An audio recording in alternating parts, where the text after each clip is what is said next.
लाडकी बहीण योजनेचा लाभ घेत असलेल्या महिलांकरिता गुड न्यूज आलेली आहे. लाडकी बहीण योजनेच्या ज्या लाभार्थी महिला आहेत त्यांच्याकरिता अतिशय चांगली माहिती या ठिकाणी देण्यात आलेली आहे. काय माहिती आलेली आहे थोडक्यात या ठिकाणी आपण समजून घेणार आहोत.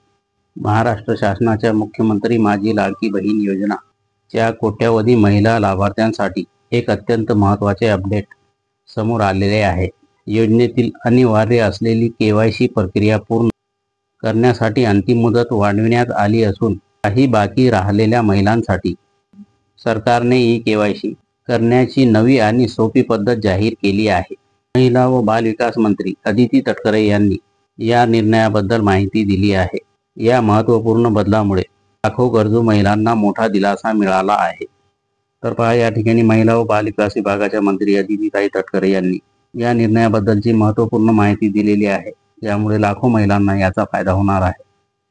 राज्यात आलेल्या पूर परिस्थिती आणि तांत्रिक अडचणीमुळे मोठ्या संख्येने महिला त्यांचे केवायसी वेळेत पूर्ण करू शकल्या नव्हत्या. याची गंभीर दखल घेत राज्य सरकारने आता केवायसी करण्याची मुदत वाढवून तर पहा तांत्रिक अडचणीमुळे ज्या महिलांची केवायसी पूर्ण होऊ शकली नाही आणि राज्याची वर्तमान परिस्थितीचा विचार करता राज्य सरकारने राहिलेल्या महिलांना आपली केवायसी पूर्ण करता यावी याकरिता केवायसी करण्याची मुदत वाढ करून दिलेली आहे. लाडकी बहीण योजनेतील केवायसीची अंतिम तारीख आता 31 डिसेंबर 2025 पर्यंत वाढवण्यात आली आहे. यामुळे ज्या लाभार्थी महिला तांत्रिक किंवा नैसर्गिक कारणामुळे प्रक्रिया पूर्ण करू शकल्या नाहीत त्यांना पुरेसा वेळ मिळणार आहे. सर्व पात्र महिलांनी 31 डिसेंबर 2025 ही अंतिम मुदत लक्षात घेऊन आपले केवायसी पूर्ण करणे आवश्यक आहे. तर पहा आता मुख्यमंत्री माझी लाडकी बहीण योजनेच्या लाभार्थी महिलांची ज्यांची कोणाची केवायसी राहिलेली आहे त्यांना मुदतवाढ तर मिळालेली आहे. परंतु आता सर्व राहिलेल्या लाडक्या बहिणींनी 31 डिसेंबर 2025 ही अंतिम मुदत आहे आणि या मुदतीच्या आत आपली केवायसी पूर्ण करणे आवश्यक आहे. लाडकी बहीण योजनेच्या केवायसी प्रक्रियेत सर्वात मोठी अडचण त्या महिलांना येत होती ज्यांना त्यांच्या पतीचे किंवा वडिलांचे केवायसी करणे अनिवार्य होते. ज्या महिलांचे पती किंवा वडील हयात नाहीत किंवा ज्यांचा घटस्फोट झालेला आहे त्यांच्यासाठी ही प्रक्रिया एक मोठा अडथळा ठरत होती. या अडचणीवर कायमस्वरूपी तोडगा काढण्यासाठी राज्य सरकारने विशेष निर्णय घेतला आहे. तर पहा या ठिकाणी लाडकी बहीण योजनेची केवायसी करण्याकरिता ज्या महिलांचे पती किंवा वडील हयात नाही त्यांना मोठा प्रॉब्लेम येत होता आणि त्यांचा हा प्रॉब्लेम राज्य सरकारने कायमस्वरूपी दूर केलेला आहे. याच्यावर तोडगा काढलेला आहे. पती वडील हयात नसलेल्या किंवा घटस्फोटित महिलांसाठी नवी केवायसी प्रक्रिया. लाभार्थी महिलेचे स्वतःचे केवायसी. पात्र लाभार्थी महिलेने योजनेच्या अधिकृत वेबसाईटवर जाऊन आपले स्वतःचे केवायसी पूर्ण करावे. आवश्यक कागदपत्रांची पूर्तता. किती कागदपत्रे आवश्यक लागणार आहे त्याविषयी या ठिकाणी माहिती दिलेली आहे. स्वतःचे केवायसी पूर्ण झाल्यावर संबंधित महिलेने तिची स्थिती सिद्ध करण्यासाठी आवश्यक कागदपत्रे तयार ठेवावीत.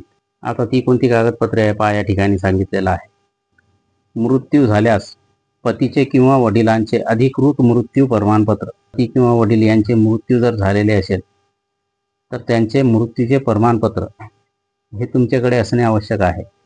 घटस्फोट झाल्यास घटस्फोटाचे प्रमाणपत्र किंवा माननीय न्यायालयाचे आदेश जिल्हा कार्यालयात जमा करणे. ही कागदपत्रे संबंधित जिल्ह्यातील महिला व बाल विकास अधिकारी यांच्या कार्यालयात जमा करावी लागतील. तर पहा या ठिकाणी म्हटलेलं आहे ज्यांचे पती किंवा वडील हयात नाही त्यांचा मृत्यू प्रमाणपत्र किंवा ज्या महिलेचे घटस्फोट झालेले आहे त्याचे घटस्फोटाचे प्रमाणपत्र किंवा न्यायालयाचे आदेश याची सत्यप्रत तुमच्या जिल्ह्यातील महिला व बाल विकास विभागामध्ये अधिकाऱ्याकडे जमा करायची आहे किंवा अंगणवाडीमध्ये अंगणवाडी सेविकांकडे सुद्धा तुम्ही हे कागदपत्रे तुमची जमा करून तुमची केवायसी पूर्ण झाल्याची खात्री करू शकता. आता पहा या ठिकाणी अंतिम प्रक्रिया. महिला व बाल विकास अधिकारी कार्यालयात कागदपत्राची पडताळणी पूर्ण झाल्यानंतर संबंधित लाभार्थी महिलेचे केवायसी पूर्ण मानले जाईल आणि तिला योजनेचा लाभ मिळू शकेल. म्हणजेच पहा ज्या महिलेचे पती नाही किंवा वडील नाही त्यांनी त्यांचे मृत्यू प्रमाणपत्र किंवा घटस्फोटाचे प्रमाणपत्र हे महिला व बाल विकास विभागामध्ये अधिकाऱ्याकडे जमा केल्यानंतर किंवा अंगणवाडी सेविकांकडे जमा केल्यानंतर त्या लाभार्थी महिलेची KYC पूर्ण झालेली आहे असे मानले जाईल आणि मुख्यमंत्री माझी लाडकी बहीण योजनेचा लाभ त्या महिलेचा सुरू राहणार आहे। अतिशय महत्त्वपूर्ण माहिती आहे। जास्तीत जास्त महिलांपर्यंत ही माहिती पोहोचावी याकरिता व्हिडिओला जास्तीत जास्त शेअर करा। माहिती आवडल्यास व्हिडिओला लाईक करा, चॅनलला सबस्क्राईब करा, फॉलो करा, म्हणजेच मुख्यमंत्री माझी लाडकी बहीण योजनेविषयी येणारी प्रत्येक नवीन अपडेट लवकरात लवकर तुमच्यापर्यंत पोहोचेल।